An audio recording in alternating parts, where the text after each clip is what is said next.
Hello. This is my second workshop. I was one in April in Houston, and I asked the question there, so I'm 2 for 2. My experience is 11 and a half years ago, I had an accident that left me a paraplegic. And about 4 or 5 years ago, I've learned the idea of spontaneous healing. And teachings from you and others that express meditation and visualizations every day to eventually get to that manifestation. So I want more clarity in how I can achieve this. We like the way you presented all of this in words, because you set it into a framework that will make it easy for us to address it in a way that you can really get this. Visualization. We talked about something like that a little bit ago.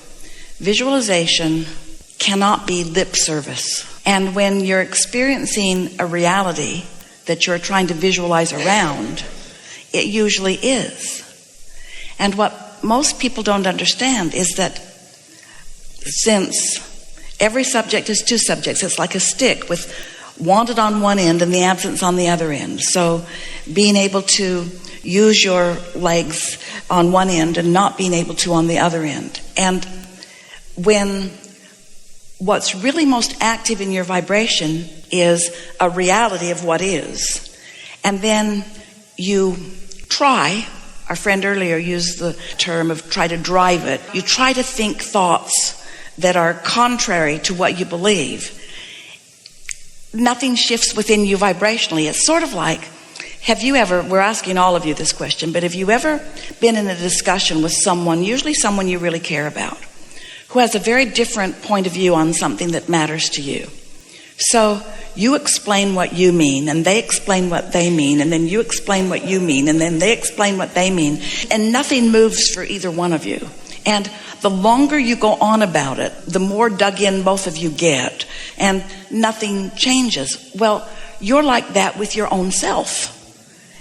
You want something that you don't believe, and it's hard to believe something that really isn't. And it's even harder to believe something that isn't, that most professionals who ought to know don't agree with either. So visualizing about that is almost always counterproductive. It just is, because it defies logic and so many of the things that you've been taught to pay attention to your whole life. But as you hear what we're talking about here, and when we say to you, you can be or do or have anything that you desire, and we're not kidding you even a little bit.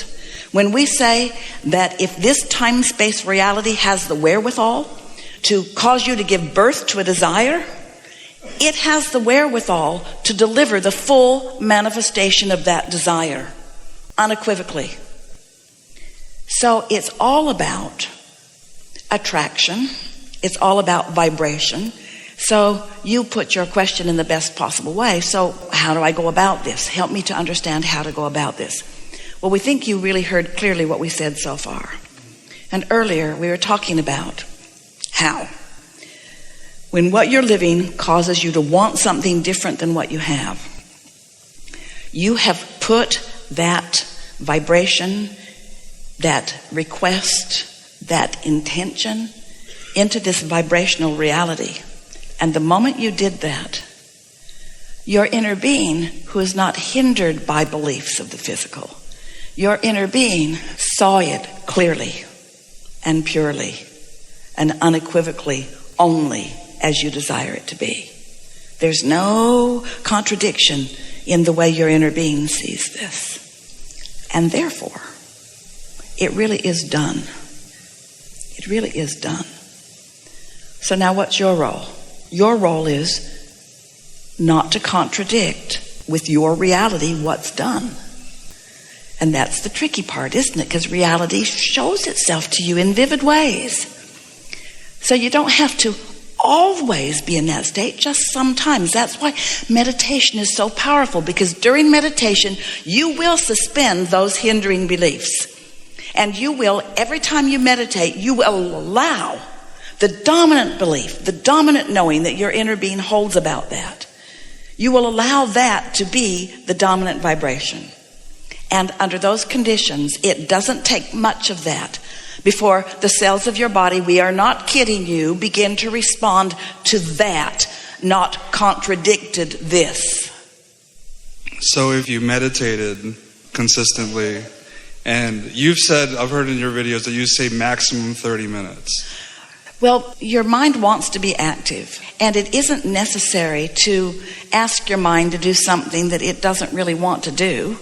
Give yourself the optimum probability of getting into that state of detachment. Sometimes it might take 15 or 20 minutes before you even reach that state of detachment because your mind is sort of busy on things. But it doesn't need to be a long period of time that you're in that detached state. Just a suspension of beliefs for a little bit allows a lot of leverage of that. And then think about it. If you meditate every day, and that's a good idea because it's progressive, this alignment is progressive, it won't be long before you'll start really feeling that way. And then evidence will start showing itself to you. You'll rendezvous with other ideas and other successes and other possibilities. It just gets better and better and better and better. I've seen that to some degree, and there was a state that I was in maybe a few months ago where I really was living in the space of the manifestation in my being, to the point that like at times like I would cry for just because I felt it so real, even though it wasn't physically manifested. And I feel like now I kind of lost that. Like it's almost like the momentum of doubt is It's there. understandable, and don't beat the drum of that. Don't even explain it because it just amplifies that more. But we're going to give you a couple of statements that will help you still further. These are statements that we've been making, some for a while and the second really recently. And humans have to find a way to hear it because your see it, hear it, smell it, taste it, touch it reality of life is different than you think it is. Follow us with the understanding of how thoughts turn to things. Think about thoughts turning to things. Thinking about vibrations turning to thoughts and thoughts turning to things. And think of it as progression, as coming more into a discernible, translatable experience. What humans think is reality is vibrational interpretation. And of course it's real. Of course you are sharing it. You are seeing and hearing and so forth what each other thinks that you are seeing. We're not trying to say that it is an illusion. It is a reality. But by the time something has manifested, like every moment in time, this is a manifestation.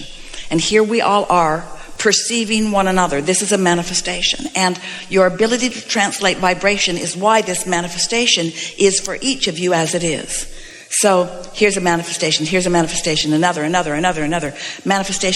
manifestation. All because thoughts have turned to things, and this is a manifestation. And we've sort of come to an agreed meeting place where we share this manifestation. What we're wanting to accomplish with these words is the sense of the vibrationalness, the vibrationality, the vibrational beingness, the vibrationalness of you. And what that means to what you call reality. It's a perceptual thing. All right, so thoughts turning to things. Once it is a manifestation, it's past tense. The present tense is what's in the process of becoming. The manifestation that you are perceiving in any moment of time really is past tense. Your inner being never looks back. Your inner being doesn't look back to the accident. Your inner being only looks forward, because that's where all of the creative power is. Only looks forward to your desire. So that's why when anyone looks back, we know you say, well, there's good things back there. Well, of course there are. But it's still back, and it's not as important. It's not as satisfying. It's not as fulfilling. It's not as rewarding. It's not as powerful. It's not as creating as when you look forward to what's in your vortex. So you all are going to be doing more of this as a result of these conversations, because you are even if you're not consciously aware of it, you're feeling resonance with our explanation of who you really are and how it really feels. So, in the same way that your inner being is not looking back because what's happened in what you call your past is irrelevant, your inner being is also not looking at your now reality because it too is past tense. That's worth a drum roll. That's worth an understanding. That's worth a yippee-yi-oh. Because what you call now is past tense. That cake's already baked. It's like gum that you've chewed the flavor out of. It's already done. You've got no power in what is other than to react to it. All of your power is forward-looking. And that's why when you meditate and quiet your mind, you allow more forward-looking. And we don't want you to fake it till you make it. We don't want you to give lip service to it. We don't want you to try to conjure images. We want you to know you already did that. It's already in your vortex. Your inner being is on it. Source energy is all over it. Knowing exactly, knowing it, knowing this reality. So you're going to be moving to this reality, which means you can't stay in that reality. And of course you can, just don't struggle in it. Just be satisfied with what is and eager for what's coming. That's a far more productive state of being for you than to try to conjure images that your now reality is challenging you about. You see what we're getting at? Mm-hmm. And also, you can get off the subject. There are so many things that you can begin right away feeling movement about. You're getting all kinds of insights about all kinds of things. And of course, that's what's most upon your mind, but it doesn't need to be. And after a little while, that will be sort of an irrelevant thing in the process of improvement, while you'll be fascinated with all of the things that your inner being knows about, all of the things that you want, and there are many, that will be taking shape. Show it to yourself. Just let your inner being show you your inner being's vision of all of this. And if you can hear this piece, so imagine your inner being just for a moment over here, with all of that knowing of who you are, with all of that awareness of your physicality.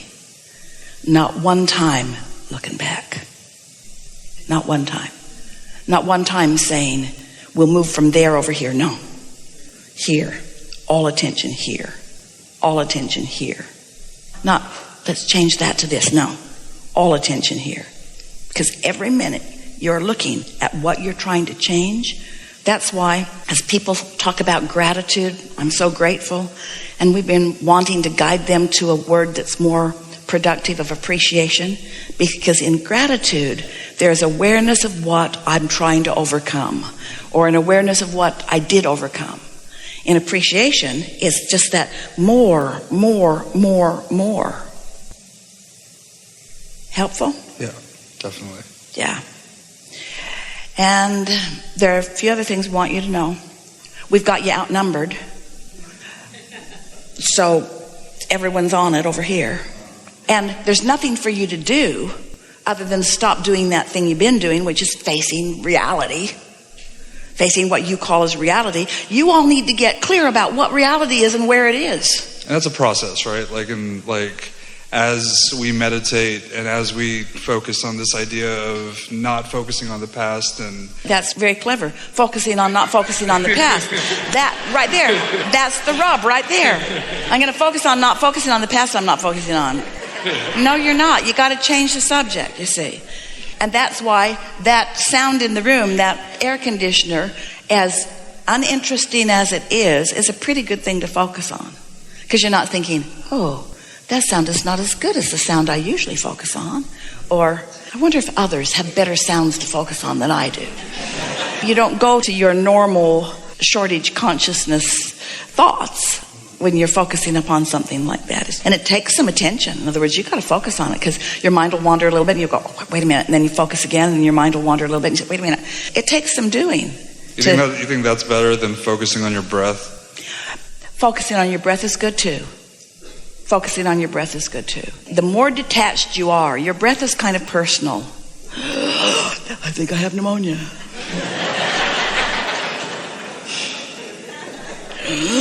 Hope I'm getting as much oxygen as I need.